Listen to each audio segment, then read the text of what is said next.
Hello everybody, this is Bon, your orchid wonder, and for today's video we are going to be repotting this little tiny boy in here. Can you see that? This is the Anthurium crystallinum, which I am expecting to be like 3 to 4 inches in length, but as you can see it is not. It's fairly small. It's so tiny, I didn't expect that. Well, yeah, sometimes in life there just things happen and we don't have any choice to deal with it and just move on. So I guess that's what we're doing now. So same basic media material that I usually use with my aroids and other Anthuriums. Again, this is some pumice. Here in the Philippines, it is the pumice size number 20, or the corn kernel pumice, as we locally call it. There's some charcoal in there. Very important to have charcoal, both in your Anthuriums, in your orchids, and your aroids. It is because charcoal has this ability to actually like collect or actually forgot the term, but to collect or to actually absorb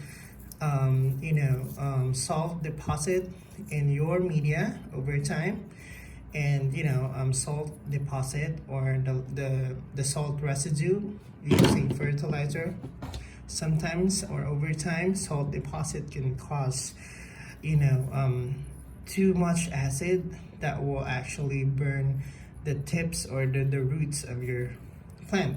That can also go with the Anthurium, aroids, and orchids that you have in your collection. So whenever you're putting up things or plants, it's very important for you to have charcoal. Next, let's talk about this sphagnum moss. Moist retentive, so it will help you save time watering your plants. Right now I do 2 to 3 times a week I water my plants, or if I don't have or else you will be required to water your plants every day, just because you don't have a water or a moisture retentive material in your media. So yeah, sphagnum moss as your moist retention media. And I have here the all-time favorite. When you live in Southeast Asia or somewhere that you can freely or you can readily get a hand on this type of material, cocoa coir or cocoa fiber or cocoa cubes, that's how we call it here. So let's start trying to like pot this little tiny boy. So this pot right here is a clear pot. I like my aroids and my Anthuriums in a clear pot. This pot actually doesn't have these kind of slits. I just made this myself, because what I noticed, since you guys know that I have a Queen Anthurium in my collection, what I noticed about Anthuriums is that they like their media to be moist, like watery, but they also love to have good amount of circulation or air ventilation around their root system. So let me tell you guys, or let me show you guys how do I do my repotting with Anthuriums or aroids in general. So first, I put good amount of chopped charcoal in the bottom. So I just basically dump this charcoal in here. So the charcoal will cover like half or an inch of the media or the pudding or the pot, and then after that I will put a good amount of pumice. It's just about layering, you guys. Charcoal charcoal, and then pumice, good amount of pumice inside a pot. Pumice is actually nice, guys, because let me try to bring this pumice closer to you guys. Sorry. So as you can see, pumice has this like a, sort of crevices or holes around them. So pumice is very light, and we, in the US you have your pine nuts in there, right? Or how can I say, the pine nuts and or styrofoam, or oh, I forget that term, but yeah, there is a similar media with compared to pumice, but pumice is more available here in my area. So if I can advise you guys when it comes to materials using or use in planting your plants, it's just about what are the available things available in your area. So let's move on with this guy. After the charcoal and the pumice, next you would like to put inside a pot is the coconut husk, or the coconut fiber, or coconut cubes. And then we are going to move on with our plant in here. Now this is a tiny guy, and I haven't come up with a name yet, but let's see the roots first and try to gently pull the plant out of it. I didn't see much roots in here, but let me just be careful with this, guys.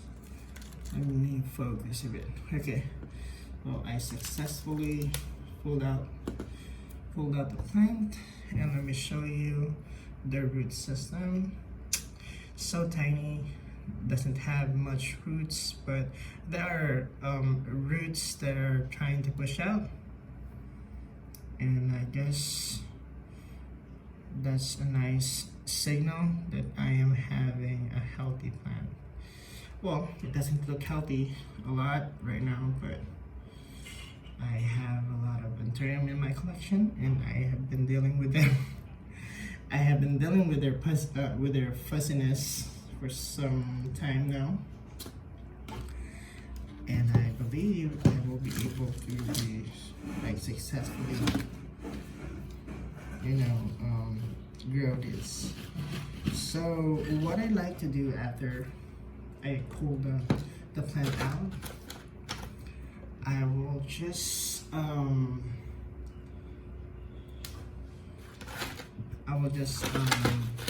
put the plant, or create a little hole about an inch or two to actually place the plant. And then let me show you again. This is how it's going to look. So you guys, you do have all the things that are working for you already. If those things are or those methods are working with you, then just continue to do it. But this is how I do it. So yeah, after I place the plant, after I created a little hole in the middle, I put the plant in and top the plant with sphagnum moss. Yeah, sphagnum moss on top. It really helps with the moisture retention. It's important for Anthuriums and others to have moisture, but not soggy wet, you guys. That will kill them. So my moss is quite not enough to cover the whole top part of the pot. So I'm just gonna move on and add some cocoa cubes on top, just to fill in those little gaps or areas. Okay. So yes, I believe that's it.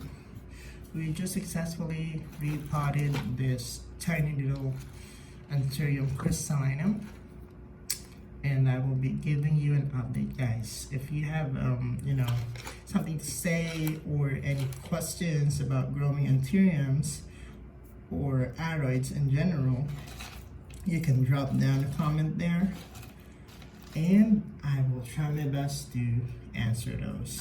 Well, thank you so much, guys, for your time hanging with me.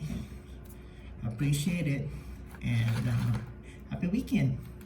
Enjoy the rest of the weekend. Today is Saturday here in the Philippines. So, yep. Thank you. Appreciate your time. Till next time, everyone. Bye-bye.